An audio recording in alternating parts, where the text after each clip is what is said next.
में रहकर के ही भगवान का भजन हो सकता है। आज मैंने ये कुंवारी कन्या से शिक्षा ली। भगवान कहते हैं उद्धव से कि उद्धव, इस प्रकार से दत्तात्रेय जी ने 24 गुरु बनाए अपने जीवन में, जब जाकर के सच्चे सन्यासी हुए। ऐसा नहीं कि महाराज घर की पत्नी मर गई बन गए सन्यासी, आगे पीछे कोई नहीं है बन गए सन्यासी। 4 प्रकार के होते हैं, पेट के, लपेट के, चपेट के, लेकिन व्याख्या नहीं करूंगा क्योंकि समय बहुत कम है। तो प्यारे प्रभु प्रेमी भक्तों, पेट के तो वो होते हैं जो शुरू से ही संत होते हैं, और चपेट के वो होते हैं जो सब कुछ नष्ट हो जाता है तो बन जाते हैं साधु, और लपेट के वो होते हैं कि संत के चक्कर में फंस गए, वेदों मंत्र और पहरा दे कीड़े कपड़ा, तो वे कितना भजन करेंगे। कई जगह तो खड़े रह जाते हैं बेचारे। इसलिए मेरे प्यारे प्रभु प्रेमी भक्तों, घर में रहकर के भी भगवान का भजन किया जा सकता है। लाल पीले कपड़े पहनने से ही सन्यासी नहीं होते। घर में रहकर के भी मन भगवान के चरणों में रहे और शरीर संसार में रहे। आपसे बड़ा कोई सन्यासी नहीं है, ये मैं व्यास जी से कहता हूँ। अगर मन भगवान के चरणों में है और शरीर संसार में है तो आपसे बड़ा सन्यासी कोई नहीं है, ये व्यास जी से कहता हूँ। प्यारे प्रभु प्रेमी भक्तों, उद्धव के जाने के बाद में उद्धव को समझा दी सारी बात। आज उद्धव चला जाता है। उद्धव के जाने के बाद में अर्जुन आया।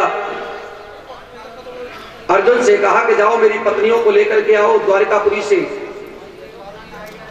7वें दिन द्वारकापुरी डूब जाएगी समुद्र में। अर्जुन कहने लगा प्रभु मैं आपको छोड़ के नहीं जा सकता, आपके चरण में बाण लगाए, आप मुझे छोड़ के जाने वाले हैं, मैं आपको छोड़ के नहीं जाऊंगा। भगवान कहते हैं अर्जुन तू पागल हो गया है, मेरी आज्ञा का पालन कर, तू मेरा शिष्य है। आज भगवान की आज्ञा का पालन करते हुए अर्जुन गया है द्वारकापुरी। भगवान की पत्नियों को लेकर के आ रहे थे अर्जुन। भगवान ने सोचा कि जाते जाते अर्जुन का भी घमंड दूर कर दूं। आज स्वयं भील बनकर के गए और अर्जुन से अपनी पत्नियों को छीन करके ले आए। आज अर्जुन का वो गांडीव धनुष बेकार हो गया, निस्तेज हो गया, कुछ भी नहीं कर पाया।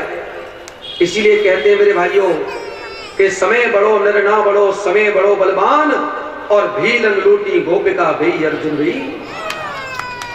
इसीलिए कहा ये शब्द कि आज भगवान भील बन करके गए और अर्जुन से छीन लाए अपनी पत्नियों को।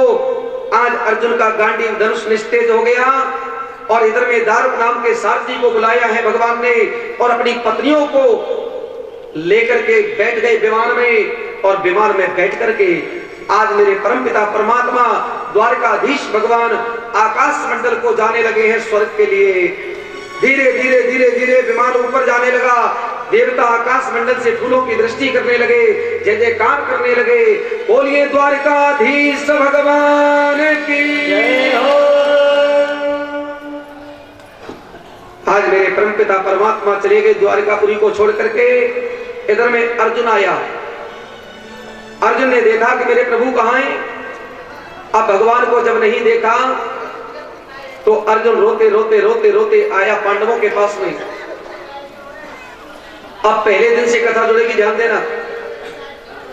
जब रोते रोते अर्जुन आए तो युधिष्ठिर ने पूछ लिया कि अर्जुन तेरी आंखों में आंसू क्यों है, क्यों रो रहा है भाई, तेरे चेहरे का तेज नष्ट क्यों हो गया है। पहले दिन मैंने आपको बताया था कि चेहरे का तेज नष्ट 3 प्रकार से होता है। या तो किसी बंदनीय नारी से संभोग कर लिया जाए तो चेहरे का तेज नष्ट हो जाता है, बंदनीय नारी से। या किसी से गौ हत्या या ब्रह्म हत्या हो जाए तो चेहरे का तेज नष्ट हो जाता है। या जिसके बिना हमने जीवन में जीना नहीं सीखा है वो छोड़ करके हमको चला जाए तो चेहरे का तेज नष्ट हो जाता है। आज युधिष्ठिर जी ने पूछा तो अर्जुन हाथ जोड़ के खड़े हो गए, रोने लगे। बोले भाई आज हमारे द्वारकाधीश हमें छोड़ करके चले गए। आज द्वारकाधीश के बारे में जब सुना, मां कुंती ने तो अपना प्राणांत कर दिया वहीं पर। कृष्ण कृष्ण कृष्ण कृष्ण कहते कहते अपने प्राणों को त्याग दिया। जिस प्रकार से सुमंत ने महाराज दशरथ से आकर के कहा कि महाराज राम लक्ष्मण सीता में से कोई लौट करके नहीं आया है, इतना सुनकर के महाराज दशरथ ने राम राम कहे राम राम कहे राम, तन पर हरि रघुवर विरह लागयो सुर। महाराज दशरथ ने प्राण त्याग दिए उस समय। आज इधर में मां कुंती ने जब सुना कि द्वारकाधीश प्रभु हमें छोड़ करके चले गए, तो मां कुंती ने प्राण त्याग दिए। पांडवों ने मां कुंती की अंत्येष्टि क्रिया की। अंत्येष्टि क्रिया करने के बाद में सुखदेव जी कहते हैं, परीक्षित तुझको राजगद्दी पे बिठा गए तेरे बाबा, और तुझे 3 बातें बता करके गए थे कि बेटा कभी क्रोध को अपने ऊपर हावी मत होने देना, अतिथि का सम्मान करना, शत्रु भी शरण में आ जाए तो उसे क्षमा कर देना। इन 3-4 बातों को बताए हुए को ज्ञान को ग्रहण करके तू राज्य का संचालन करने लगा, और तेरे बाबा धीरे धीरे स्वर्ग को चले गए। राज्य का संचालन करते करते तू तेरे जीवन में गलती बन गई। याद कर, आज से 7 दिन पहले तू जंगल में शिकार खेलने के लिए जा रहा था। तूने देखा कि एक काला काला विकराल पुरुष धर्म रूपी बैल के 3रे चरण को काट रहा है, 4थे चरण को। जब 4थे चरण को काट रहा था, उसकी बगल में गाय रूपी पृथ्वी रो रही थी। तब उस काले काले पुरुष को देख करके तूने तलवार निकाल करके पूछा कि अरे दुष्ट तू कौन है? जब उसने आकर के तेरे चरण पकड़ लिए, बोले महाराज परीक्षित मेरा नाम कलयुग है, कलयुग। तो तूने कहा कि तेरी हिम्मत कैसे हुई मेरे राज्य में आने की? मेरे राज्य में अगर तू किसी को दुखी करेगा तो मैं तुझे जान से मार दूंगा। लेकिन तुझे अपने बाबाओं की बात याद आ गई कि शत्रु भी शरण में आ जाए तो उसे क्षमा कर देना। इसलिए परीक्षित तूने कहा कि कलयुग या तो तू मेरे राज्य को छोड़ के चला जा, वरना मैं तुझे जान से मार दूंगा। तब कलयुग ने कहा कि प्रभु मैं कहां जाऊं? तब तूने 4 जगह दी कलयुग को रहने के लिए। द्यूतम पानम सुना। द्यूतम कहते हैं जुआ को, बोले जुआ में तुम्हारा निवास होगा। पानम शराब में तुम्हारा निवास होगा। वैश्याओं की संगति में तुम्हारा निवास होगा, और हिंसा में तुम्हारा निवास होगा। लेकिन कलयुग ने कहा कि महाराज चारों जगह आपने ऐसी दे दी, क्या रहने का मन नहीं करता? अरे कोई अच्छी जगह दो ना। तो आपने 5वां वरदान दे दिया परीक्षित जी कि रजो वही पंचमम, अधर्म की कमाई से बनवाए हुए सोने में तुम्हारा निवास होगा। तुमने वरदान दिया था। कथा पहले दिन से जुड़ रही है कि नहीं जुड़ रही है? जिन्होंने सुनी होगी उनको पता होगा। बोले अधर्म की कमाई से बनवाए हुए सोने में तुम्हारा निवास होगा। मैंने उस दिन एक बात कही थी कि अगर आपके घर में कोई अधर्म की कमाई से बनवाया हुआ सोना हो तो भागवत पे चला जाना। अब तो याद आई होगी आपको बात। अधर्म का सोना किसे कहते हैं? भाई भाई के माल को मार ले, माँ बाप की संपत्ति में से हिस्सा नहीं दे, अकेला पचा जाए, पाप की कमाई करके चोरी करके सोना चांदी बनवा देते हैं, झूठ बोल के। उसमें महाराज कलयुग का निवास होता है। जब तूने सोने में निवास दे दिया कलयुग का, तो तेरे सिर पे जो मुकुट रखा था वो जरासंध का मुकुट था। तेरे बाबा भीम ने जरासंध को मार करके जरासंध का मुकुट ला करके अपने खजाने में रख लिया, और उसी मुकुट को तूने उस दिन पहन रखा था। कलयुग को मौका मिल गया और कलयुग उस सोने के मुकुट में प्रवेश कर गया, और उस कलयुग के प्रभाव से तेरी बुद्धि का विनाश हो गया, और तूने समित मुनि के गले में मरा हुआ सर्प डाल दिया। समित मुनि के पुत्र श्रृंगी ऋषि ने उसी समय तुझे श्राप दे दिया। अरे राजा परीक्षित, तुझे राजा होने का बड़ा अभिमान है। जा, मैं श्राप देता हूं राजा परीक्षित को कि आज से ठीक 7वें दिन इस सर्प का पूर्वज तक्षक सर्प आएगा और राजा परीक्षित को डस लेगा और उसकी अकाल मृत्यु हो जाएगी। तो राजन परीक्षित, आज कौन सा दिन है? कौन सा दिन है बंसल जी? 7 दिन कथा अपने प्रेम से सुनी।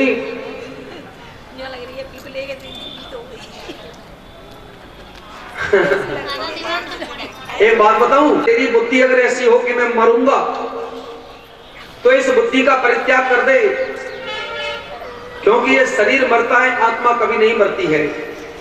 आज परीक्षित कहने लगा, गुरुदेव अब मैं सब जान गया हूं, ये चित जल पावक गगन सबीरा, पंच रचित है अदम शरीरा। ये पंच तत्वों से बना हुआ शरीर नष्ट होता है, ये तत्व अपने अपने तत्वों में मिल जाते हैं। मरने के बाद में अग्नि अग्नि में मिल जाती है, वायु वायु में, जल जल में, पृथ्वी पृथ्वी में, आकाश आकाश में। लेकिन आत्मा दूसरे शरीर में प्रवेश कर जाती है। वासांसि जीर्णानि यथा व्याय निन्यान संयाति नवान देहि। गीता कहती है कि जिस प्रकार से वृक्ष से पत्ता टूट जाता है, जिस प्रकार से हम पुराने वस्त्रों का परित्याग कर देते हैं, नए वस्त्र पहन लेते हैं, उसी प्रकार से आत्मा जब इस शरीर की उम्र पूरी हो जाती है, जब इस शरीर की भगवान की द्वारा दी हुई श्वासें पूरी हो जाती हैं, तब ये आत्मा निकल करके दूसरे शरीर में प्रवेश कर जाती है। लेकिन आत्मा न कभी मरती है, न जलती है, न सड़ती है, न गलती है। नैनम चिन्नन्ति शास्त्राणि नैनम दहति पावका न चैनम क्लेदयन्तापो न शोष्यति मारुता। प्यारे प्रभु प्रेमी भक्तों, आज परीक्षित ने हाथ जोड़ के प्रार्थना की, गुरुदेव अब मुझे कोई परवाह नहीं, मुझे मालूम है ये शरीर मरेगा, आत्मा तो अजर है, अमर है, नित्य है, शाश्वत है। आज सुखदेव जी कहने लगे, भैया आज से 7 दिन पहले तेरे मरने का भय था, आज तेरे मरने का भय दूर हो गया, अब मेरा कथा सुनाना पूरा हो गया, अब मुझे आदेश दे, मैं जाता हूं। सुखदेव जी जाने लगे।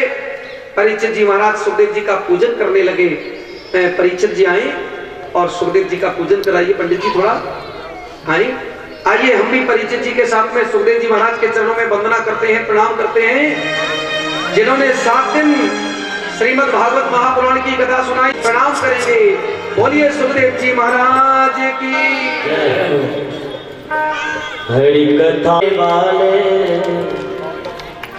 प्रभु कथा सुनाने वाले, तुमको लाखों प्रणाम, तुमको लाखों प्रणाम, तुमको लाखों प्रणाम, तुमको लाखों प्रणाम। हरि कथा सुनाने वाले, हरि की गाथा गाने वाले, तुमको लाखों प्रणाम, तुमको लाखों प्रणाम, लाखों प्रणाम, तुमको लाखों प्रणाम।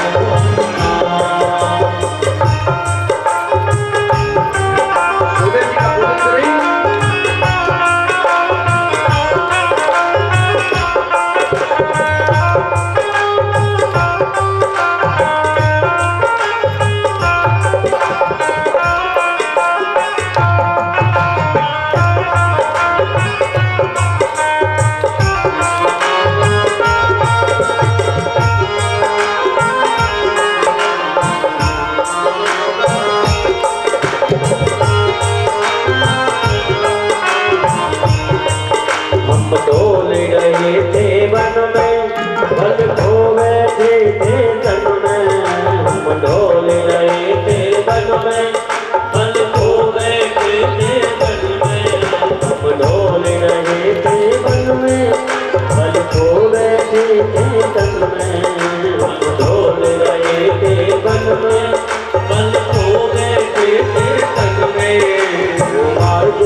लाखों प्रणाम, तुमको लाखों प्रणाम। और किसे अभी तुमने भगवान का नाम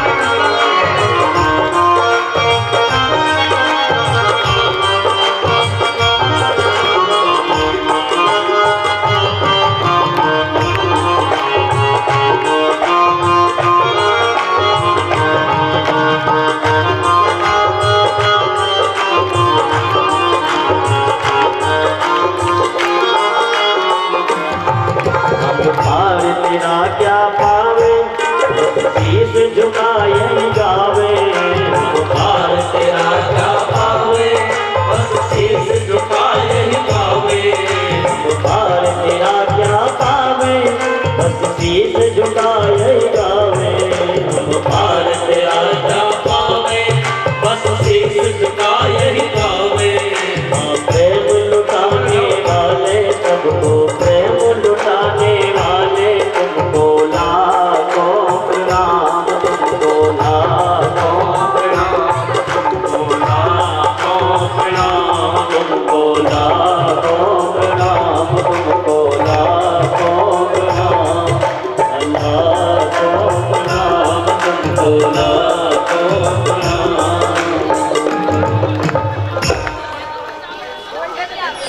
बोलिए सुखदेव जी महाराज की जय हो।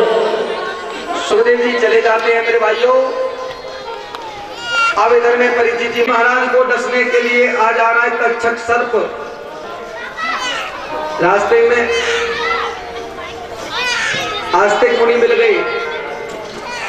बोले महाराज कहां जा रहे हो?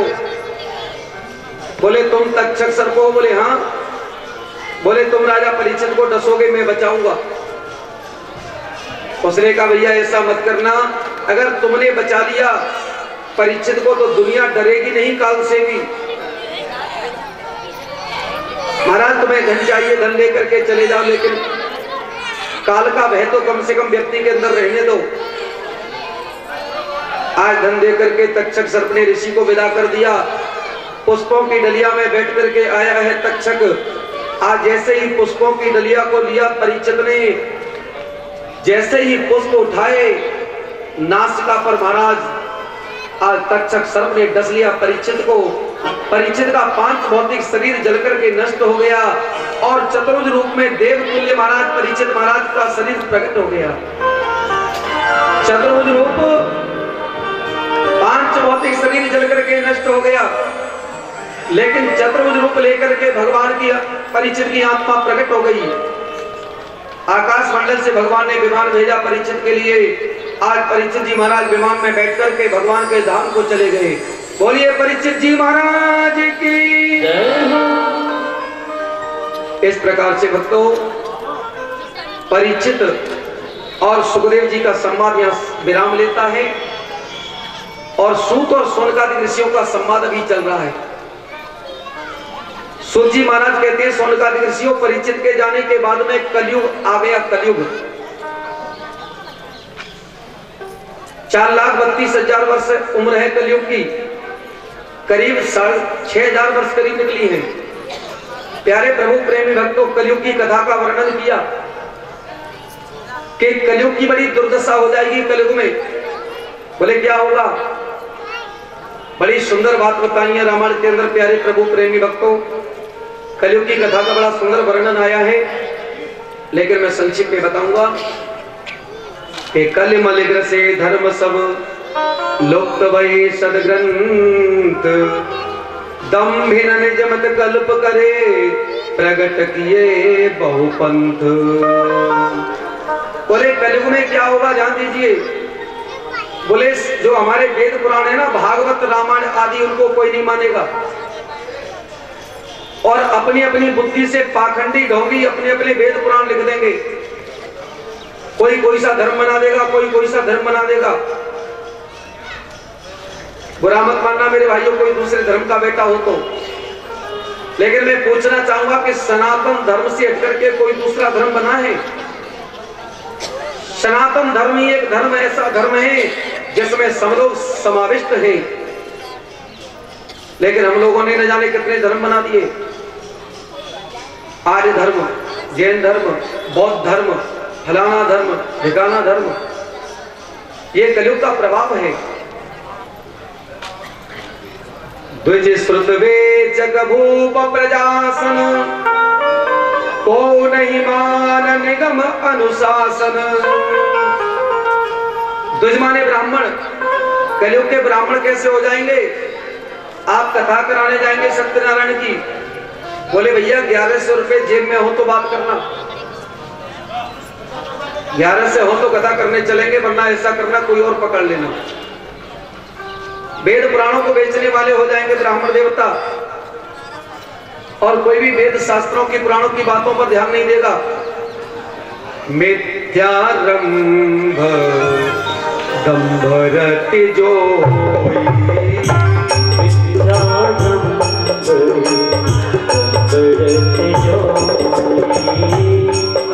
कहूँ संत कहे सब कोई,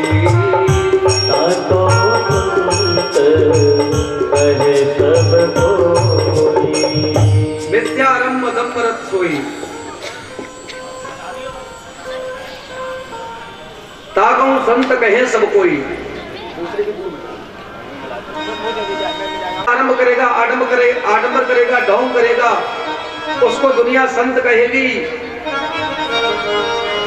जागे नगुर जटा विशाला, सोई तापस प्रसिद्ध कलिकाला। नारी विवश नर सकल गुसाई, नाचई नट मरकट की नाई। माँ बाप का कहना नहीं मानेगा, पत्नी कहेगी नाच तो नाचेगा, खा तो खाएगा, बैठ तो बैठेगा, पी तो पिएगा। ऐसा होगा कलयुग का जीव। माँ बाप की तो इधर कान से सुनेगा, इससे निकाल देगा। और महाराज शूद्र दुजन उपदेश ही ज्ञाना, मेले जने उले है दुकाना। शूद्र वर्ण के लोग जो हैं, जिनका काम है सेवा करना, ब्राह्मण का काम है यज्ञ करना, यज्ञ कराना, क्षत्रिय का काम है रक्षा करना और कराना, और वैश्य का कर्म है सबका भरण पोषण करना, और शूद्र का कर्म है सबकी सेवा करना। लेकिन कलयुग में उल्टा हो जाएगा। हम लोग शूद्रों के चरणों की सेवा करेंगे, बैठ करके व्यास गद्दियों पर कथा कहेंगे, चाहे एक भी श्लोक नहीं बोलेगा, लेकिन कथा जिकड़ी गा करके तो सुनाई देंगे। जिकड़ी गाने वाले महाराज भागवत कथा करने लग गए। जिन्होंने भागवत का श्लोक कभी उठा करके नहीं देखा, भागवत की पोथी तक नहीं है उनके पास में, अगर खुलवाया जाए तो शायद अखबार की रद्दी निकलेगी उसमें। गठरिया बांध के रख देते हैं गद्दी पर। अब आप बताइए, ऐसे व्यक्तियों से कथा करा के आपका कल्याण होगा? भाई डॉक्टर, अच्छे डॉक्टर पे जाओगे, अच्छा इलाज कराओगे तो फायदा पड़ेगा। अगर झोला छाप डॉक्टर पे चले जाओगे तो फिर आपकी गलती है कि डॉक्टर की गलती है? अच्छे डॉक्टर पे जाओगे तो इलाज अच्छा होगा, महंगा जरूर मिलेगा, लेकिन झोला छाप डॉक्टर के पास में जाओगे तो डॉक्टर की गलती नहीं, गलती आपकी है। इसलिए मेरे भाइयों, कलयुग की कथा बड़ी विचित्र है। भाई भाई को नहीं देख सकेगा, बेटा बाप का कहना नहीं मानेगा, पति पत्नी में विवाद होता रहेगा, कुंवारी कन्याओं के गर्भ से संतान होने लग जाएगी, बड़ी विचित्र दुर्दशा हो जाएगी। जब जाकर के कलयुग के अंत में विष्णु यशस्रवा ब्राह्मण के यहाँ पर कलिक नाम से भगवान अवतार लेकर के आएंगे संबल ग्राम में, और काले घोड़े पर बैठ करके तलवार लेकर के दुष्टों का, पापियों का संहार करेंगे। और फिर दोबारा से सतयुग आएगा, त्रेता आएगा, द्वापर आएगा। इस प्रकार से ये चतुर्युगी चलती रहती है मेरे भाइयों। सौनकादिक ऋषियों से सूत जी कहते हैं कि कलयुग में सब अवगुण हैं, लेकिन एक बहुत बड़ा गुण है। एकले दोष निधे राजन, अस्त एको महान गुण, कीर्तनादेव कृष्णस्य युक्त संग परम ब्रजेत। बोले कलयुग में सब अवगुण ही अवगुण है, लेकिन एक बहुत बड़ा गुण है। बोले क्या? बोले त्रेता में महाराज बहुत तपस्या करते थे, सतयुग में बहुत यज्ञ करते थे, जब भगवान की प्राप्ति होती थी। लेकिन कलयुग में हरिर्नामेव हरिर्नामेव हरिर्नामेव केवलम कलौ नास्तेव नास्तेव नास्तेव इति गर्यन्यथा। हरिर्नामेव हरिर्नामेव हरिर्नामेव केवलम। कलयुग में केवल भगवान के नाम का सहारा एक ऐसा सहारा है मेरे भाइयों, जिस प्रकार से समुद्र में डूबते हुए को लकड़ी का सहारा मिल जाए। कहते हैं ना कि डूबते हुए को तिनके का सहारा बहुत होता है। इसी प्रकार से ये संसार जो है वो सागर है, और इस कलयुग में संसार रूपी सागर में डूबने से बचने के लिए भगवान के नाम का सहारा हम सबको लेना पड़ेगा। प्रेम से बोलो जय जय श्री। भगवान के नाम का सहारा लेना पड़ेगा मेरे भाइयों। इसीलिए कहते हैं कि कलयुग केवल नाम आधारा, और सुमिर सुमिर नर उतरई। ये कलयुग की महिमा है। सुखदेव जी सौनकादि ऋषियों से सूत जी कहते हैं, भैया मैंने आपको 7 दिन कथा सुनाई, एक बार और सुन लो दोबारा से। सबसे पहले मैंने आपको श्रीमद् भागवत के महात्म्य की कथा सुनाई। भागवत में 18,000 श्लोक है, 335 अध्याय हैं, 12 स्कंद हैं। उनसे हटकर के है श्रीमद् भागवत का महात्म्य। महात्मा का मतलब होता है महत्व, जिसमें 6 अध्याय हैं जो पद्म पुराण से लिए गए, जिसमें भक्ति ज्ञान वैराग्य और गोकर्ण धुंधकारी का उपाख्यान है। प्रथम स्कंद में महाराज सत्य की स्तुति, परीक्षित का जन्म और सुखदेव जी का आगमन। दूसरे स्कंद में सुखदेव जी के द्वारा परीक्षित को भागवत कथा सुनाना, और तीसरे स्कंद में विदुर चरित्र 12 अवतार की कथा, हिरण्याक्ष वध एवं कपिल देवहूति संवाद। चौथे स्कंद में ध्रुव चरित्र, प्रतु चरित्र आदि की कथा का वर्णन किया। 5वें स्कंद में प्रियव्रत उपाख्यान, जड़ व्रत का प्रसंग, भूगोल खगोल का वर्णन एवं 28 नरकों की कथा को श्रवण किया। 6वें स्कंद में अजामिल उपाख्यान एवं वृत्रासुर प्रसंग तथा चित्रकेतु की कथा को सुना। 7वें स्कंद में प्रहलाद चरित्र, नरसिंह भगवान की कथा। प्रहलाद की रक्षा के लिए भगवान नरसिंह बनकर के आए। 8वें स्कंद में गजेंद्र मोक्ष, समुद्र मंथन, मोहिनी अवतार, वामन भगवान का चरित्र आपने श्रवण किया।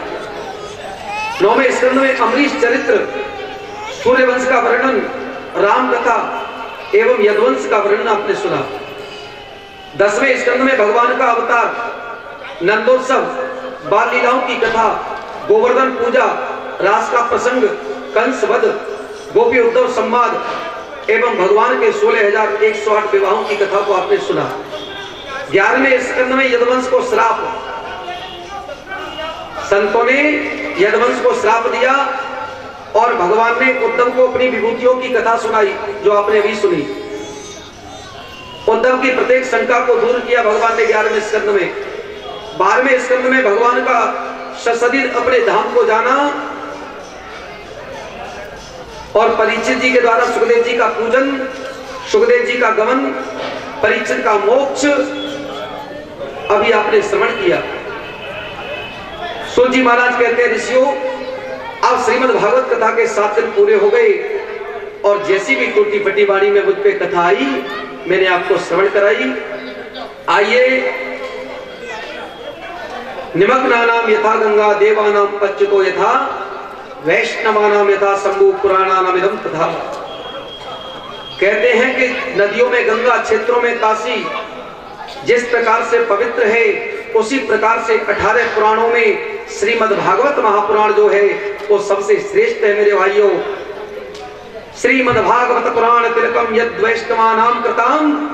श्रीमद् भागवत जो है वो भगवान के भक्तों का, वैष्णवों का, पुराणों का तिलक है। और श्रीमद् भागवत जो है वो साक्षात भगवान की वाङ्मयी प्रतिमूर्ति है। जब भगवान अपने धाम को गए तो श्रीमद् भागवताक्ष स्वयं प्रत्यक्ष कृष्ण वही श्रीमद् भागवत में अपने तेज को प्रवेश करा के गए। इसीलिए कहते हैं कि वाङ्मयी प्रतिमूर्ति प्रत्यक्षा वर्तते हरे, श्रीमद् भागवताक्ष स्वयं प्रत्यक्ष कृष्ण वही। इसीलिए कहते हैं कि भागवत साक्षात भगवान की मूर्ति है, ये कोई साधारण पोथी पत्रा नहीं है मेरे भाइयों। लेकिन आजकल के व्यासों ने बड़ा मामला खराब कर दिया है। भागवत की पोथी को सिर पर लेकर के डोल रहे हैं, मंदिर मंदिर में गांव गांव में कथा करते डोल रहे हैं। बोले कुछ नहीं, रोटी खिला देना, लेकिन वो कथा नहीं करते। उस कथा को सुनने पर तो व्यथा और पैदा हो जाती है। किसी गांव में कोई आके रात रात में कथा बिठा दे कोई व्यास, अब आप सोचिए गांव वालों की चिंता बढ़ जाएगी कि कथा होगी। तो कहने का मतलब यह है कि श्रीमद् भागवत जो है वो साक्षात भगवान है, और भगवान को भगवान की तरह पूजेंगे तो ये कल्प वृक्ष बनकर के हम सबकी पूर्ति करेगी, हम सबका पालन पोषण करेगी, हम सबका कल्याण करेगी मेरे भाइयों, हम सबका कल्याण करेगी। आइए श्रीमद् भागवत का अंतिम श्लोक बड़े प्रेम से आनंद से वाचन करेंगे, और इसके बाद में ध्यान से सुने, इसके बाद में विदाई का भजन होगा, और विदाई के भजन के बाद में सभी संतों ने भागवत जी का पूजन किया। यहाँ पर हम और आप ही संत हैं, ऐसा मत सोचना कि भागवत का पूजन करने के लिए ऊपर मंच पे जाएंगे तो दक्षिणा चढ़ानी पड़ेगी। मैं चाहता हूं कि एक एक करके सब व्यक्ति मंच पे आए और आशीर्वाद के तौर पे मुझसे कुछ लेकर के जाएं। वैसे तो मैं आपको आशीर्वाद नहीं दे सकता, मैं तो यही कहता हूं हर जगह, और यहां भी यही कहूंगा। बंसल जी आपके सामने बैठे हैं, इनसे पूछ सकते हैं, काफी पीछे पड़े, बोले महाराज जी बताना पड़ेगा कितनी दक्षिणा होगी आपकी। तो मैंने यही कहा कि बंसल जी मैं पहली कथा नहीं कर रहा हूं, ये मेरी आपकी बारी जो आएगी तो बहुत कथा हो गई है, उससे पहले आज तक मैं नहीं किया तो आपसे क्यों तय करूंगा। यही बात कही कि बंसल जी अगर आप मुझे अपना आशीर्वाद देकर के भेजेंगे तो भी मैं खुश होकर के जाऊंगा। तो आज मैं आपसे भी यही कह रहा हूं कि मुझे आपकी दक्षिणा की जरूरत नहीं। अगर आपको कथा पसंद आई है, अगर कथा आपको अच्छी लगी है, अगर कथा सुनने से आपका जीवन बदला है, अगर कथा में से आपने कुछ बात अपने हृदय में उतारी है, तो इन दोनों हाथों को उठा करके एक बार आशीर्वाद दे दे, और मुझे कुछ नहीं चाहिए, केवल मां का आशीर्वाद। प्यारे प्रभु प्रेमी भक्तों, जीवन में सभी पालती मार के एक आसन से बैठे, नेत्र बंद करके, और सिर के ऊपर रूमाल, साड़ी का पल्लू, स्वापी जो भी हो रखे। मंत्र बोल सके तो बोलना हमारे पीछे, और नहीं बोल सके तो भगवान से मन ही मन में प्रार्थना करना कि हे बांके बिहारी, हमारे जीवन में अब तक जो भी हमसे पाप कर्म बन गए हो, आज उन अच्छे बुरे कर्मों को सब आपको समर्पित करते हैं, और ये संकल्प लेते हैं कि आज से हम अपने जीवन में कोई ऐसा कर्म नहीं करेंगे जिसके कारण हमारे माँ बाप को, हमारे गुरु को लज्जित होना पड़े, हमारे कर्म के करने से सामने वाले को कोई परेशानी हो। ऐसा कर्म हम अपने जीवन में नहीं करेंगे। आज ये मन में संकल्प लें। आइए भक्तों,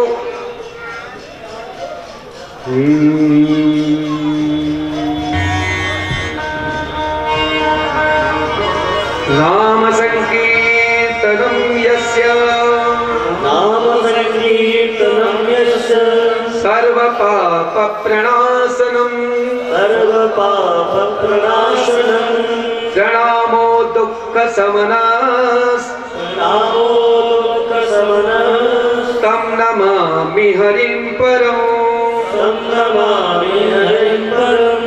नाम संकीर्तनम यस्य, नाम संकीर्तनम यस्य, सर्व पाप प्रणाशनम, सर्व पाप प्रणाशनम, प्रणामो दुःख शमनास, प्रणामो दुःख शमनास, तं नमामि हरिं परं, तं नमामि हरिं परं। नाम संकीर्तनम यस्य, सर्व पाप प्रणाशनम, सर्व पाप प्रणाशनम, प्रणामो दुःख शमनास, प्रणामो दुःख शमनास, तं नमामि हरिं परं, तं नमामि हरिं परं। सर्वे भवन्तु सुखिनः, सर्वे भवन्तु भवन्तु सुखिनः सर्वे सन्तु निरामया सर्वे सन्तु निरामया सर्वे भद्राणि पश्यन्तु सर्वे भद्राणि पश्यन्तु मा कश्चित् दुःखभाग् भवेत् मा कश्चित् दुःखभाग् भवेत् कृष्णाय वासुदेवाय कृष्णाय वासुदेवाय हरये परमात्मने हरये परमात्मने प्रणतक्लेशनाशाय प्रतिक्लेशनाशाय गोविन्दाय नमो नमः गोविन्दाय नमो नमः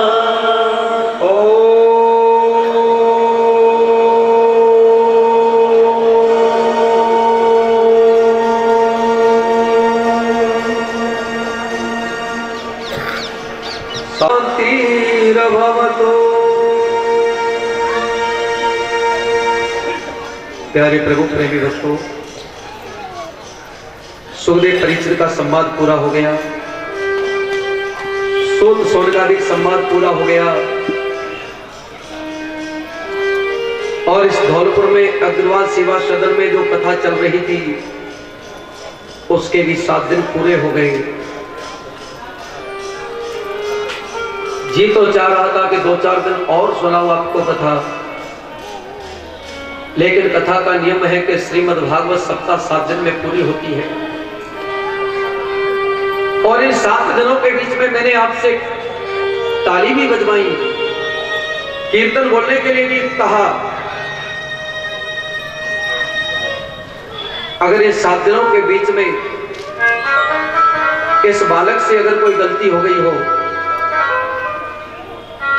क्योंकि 7 दिन में बोलते बोलते कोई ऐसा शब्द निकल जाता है जो किसी को बुरा लग जाता है,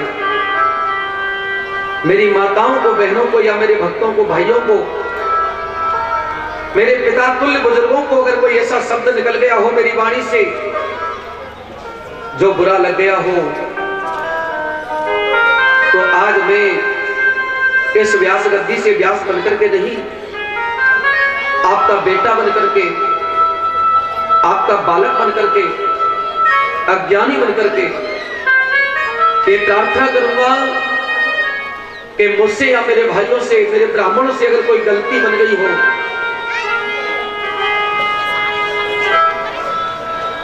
तो हम सबको क्षमा कर देना। अगर इस जीवन में कोई शास्त्र के अंदर कोई गलती बनी हो तो क्षमा चाहता हूं मैं आप लोगों से, और यही कहूंगा कि अगर कोई बुरी बात लगी हो तो हमारी भागवत पे छोड़ जाएं, और अच्छी बात कोई लगी हो, आपके अनुरूप कोई बात लगी हो, कोई कथा आपको अच्छी लगी हो, तो उस कथा को, उस बात को अपने हृदय में जीवन भर के लिए बसा लें। बस मैं आपसे यही प्रार्थना करूंगा, जीवन भर के लिए बसा लें। और प्यारे प्रभु प्रेमी भक्तों, हम तो परदेसी लोग हैं, रमता जोगी बहता पानी, इसकी माया किसने जानी।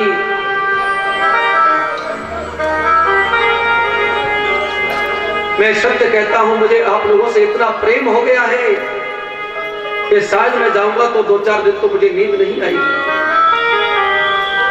श्रोता बहुत देखे, लेकिन आप जैसे हंस, आप जैसे भावुक, आप जैसे प्रेमी, आप जैसे दयावान,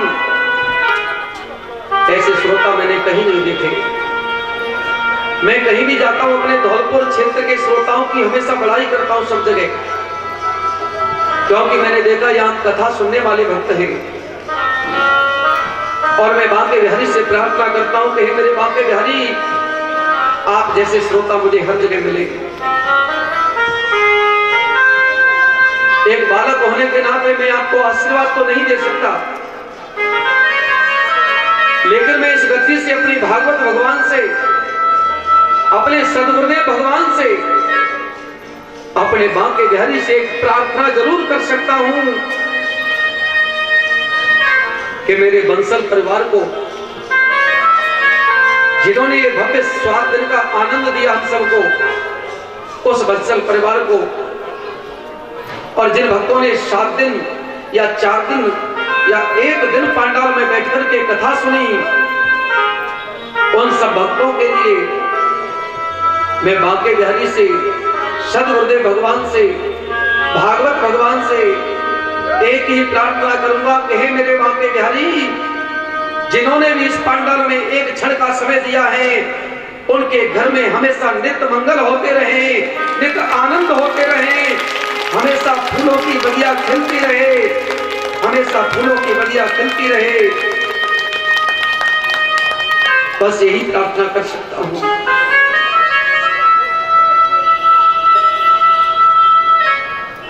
हम तो परदेसी फकीर हैं, आपका आशीर्वाद लेकर के जाएंगे और कहते हैं कि रही जिंदगी तो दोबारा मिलेंगे। अगर ये जीवन रहा तो आते जाते रहेंगे, मिलते रहेंगे, वरना भैया इस समय का कोई पता नहीं।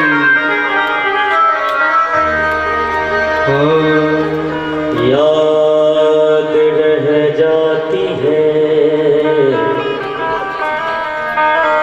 दिन गुजर जाते हैं,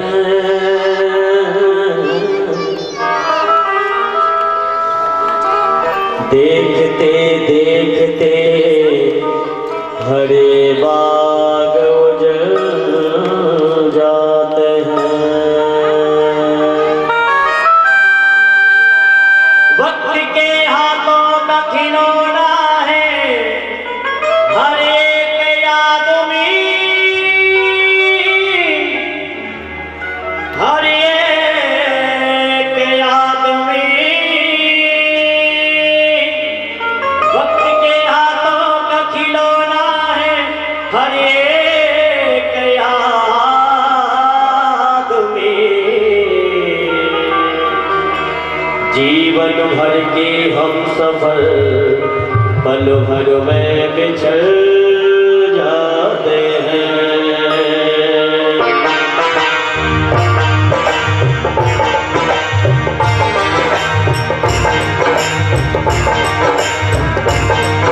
हम परदेसी लोग, हम परदेसी लोग, हम परदेसी लोग। आपके पिछड़े फिर कब मिलेंगे, आपके पिछड़े फिर कब मिलेंगे। अखियों से बहता वियोग, हम परदेसी लोग, हम परदेसी लोग।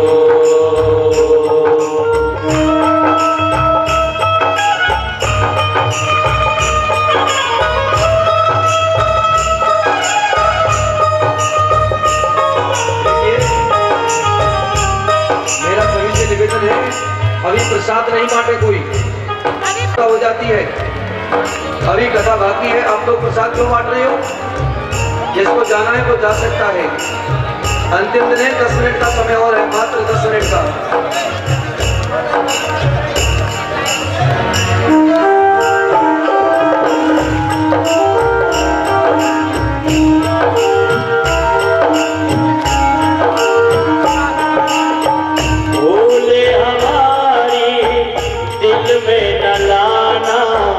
पड़े हमें भूल न जाना, भूले हमारी दिल में न लाना, पड़े हमें भूल न जाना। ओ गीत और संगीत का लेकर आए थे हम बाहर,